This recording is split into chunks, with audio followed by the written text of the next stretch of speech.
तांत्रिक बाबा ने अपनी जेब से एक छोटा कटोरा निकाला जिसमें काले तिल और लहसुन की कलियां थीं। माया के रास्ते को रोकने के लिए वो काले तिल और लहसुन की कलियां रास्ते में छिड़कता जा रहा था। अंत में वे उस लंबे गलियारे पर पहुंचे जहां सबसे आखिरी कमरा था।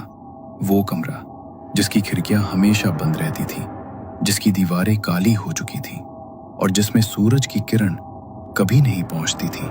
दरवाजे के बाहर माया की मौजूदगी महसूस हो रही थी। हवा में एक सड़ांध वाली गंध थी। तांत्रिक ने धीरे से दरवाजा खोला। लालटेन की रोशनी अंदर गई तो दिखा माया कमरे के बीचों बीच खड़ी थी। उसकी साड़ी काली, बाल खुले और लंबे, आंखें लाल लाल, होंठों पर खून की हल्की सी लकीर। वो अजीब तरीके से हंस रही थी, जैसे उसे पहले से पता था कि आज रात कुछ होने वाला है। तभी पीछे से भारी कदमों की आवाज आई। गजेंद्र सिंह वहां पहुंचे। सावित्री, ये सब बंद करो, अभी के अभी। और तुम तांत्रिक, दफा हो जाओ यहां से। गजेंद्र सिंह की आंखों में अजीब सी चमक थी, जैसे वो किसी और के वश में हो। और सुनो सावित्री, इस ढोंगी के साथ तुम भी चली जाओ। मुझे तुम्हारी जरूरत नहीं है अब। माया के अलावा मुझे इस दुनिया में कोई नहीं चाहिए, समझी तुम? गजेंद्र सिंह को देखते ही माया का विकृत चेहरा बदल गया। उसका भयानक रूप पल भर में छुप गया। वो एक सामान्य बेबस स्त्री की तरह जमीन पर बैठ गई और रोने लगी। देखा देखा आपने कैसे ये सावित्री देवी मुझ पर जुल्म कर रही है? मैंने क्या बिगाड़ा है इनका? गजेंद्र सिंह का दिल पसीज गया।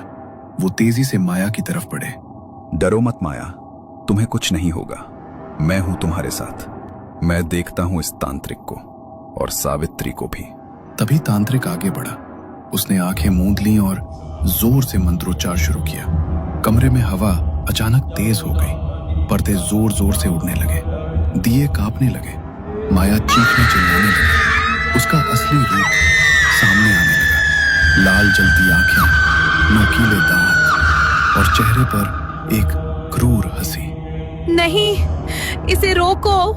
तांत्रिक ने अभिशप्त खंजर को हवा में लहराया और मंत्र पढ़ते हुए मंत्र लिखा कागज दरवाजे की चौखट की ओर बढ़ाने लगा।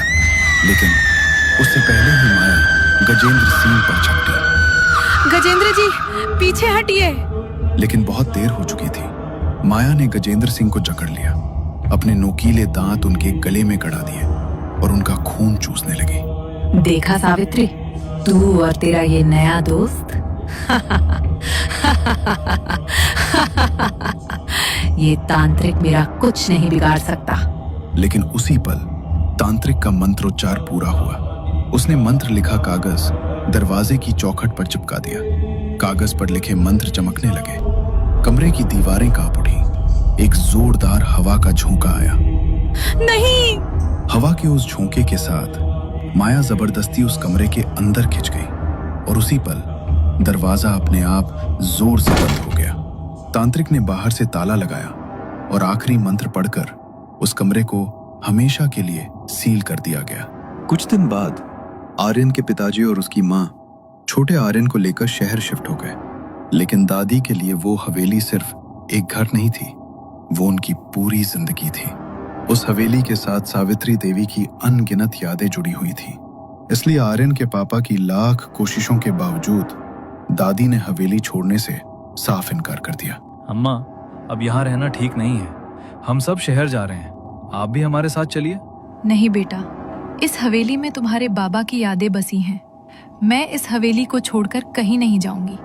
आखिरकार पूरा परिवार शहर चला गया और उस सुनसान हवेली में रह गए सिर्फ आर्यन की दादी और उनका सबसे वफादार नौकर रामू काका। दिन बीतते गए। सब कुछ शांत और सामान्य लगने लगा था।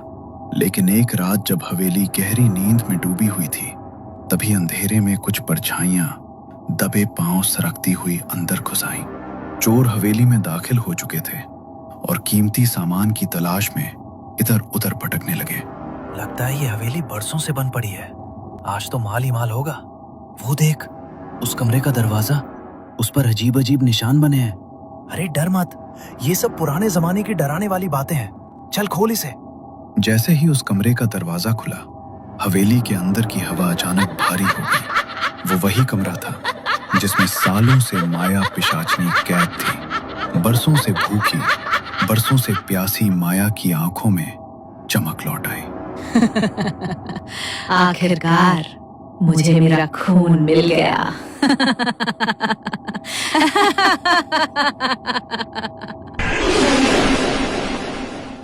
पलक झपकते ही माया उन चोरों पर टूट पड़ी।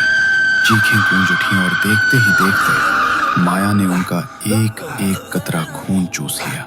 बरसों बाद उसकी प्यास बुझी थी, लेकिन उसका गुस्सा अभी खत्म नहीं हुआ था। माया सीधे सावित्री देवी के कमरे तक पहुंची। जैसे ही सावित्री देवी की नजर उस भयानक रूप पर पड़ी, उनकी सांस अटक गई। सीने में तेज दर्द उठा और उनके दिल ने धड़कना बंद कर दिया।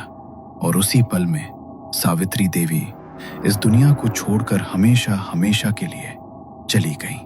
चोरों की लालच ने उस पिशाचनी को आजाद कर दिया था जो बरसों से भूखी थी। माया ने उन चोरों का खून पी लिया और फिर दादी को तड़पा तड़पा कर मार डाला। अब बारी थी रामू काका की।